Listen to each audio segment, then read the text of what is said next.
हे guys, good morning. बघा, आज आपण बनवणार आहोत सॅलेड.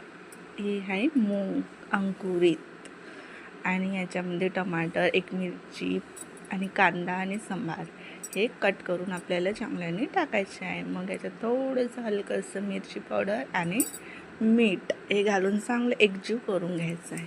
तर बघा गाईज, इतकं टेस्टी वाटलं ना, यांना सगळ्यांना घरी आवडलं.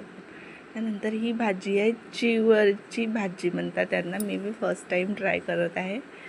ते बनवायला 2-4 लसणाच्या कळ्या, एक मिरची, याला चांगलं अद्रक याच्या ठेचून घ्यायचं. मग ठेवायचं बनवायसाठी कढई, त्यात टाकायचं ऑइल, जिरं, राई आणि ठेचलेला ठेचा लसणाच्या आणि मिरच्याच्या, आणि मोठे 2 कांदे टाकायचे. गाईज, कांदे जरुरी आहेत या भाजीमध्ये, मोठे 2.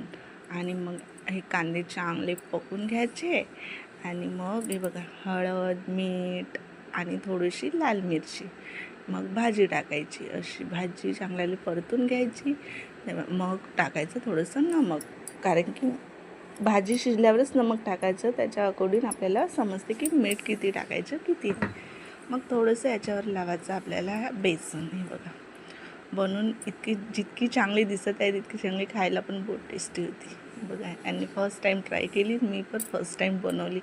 तर असं होतं काही आजच्या दिवस. माझी मराठी कशी आहे ते सांगा. Bye bye.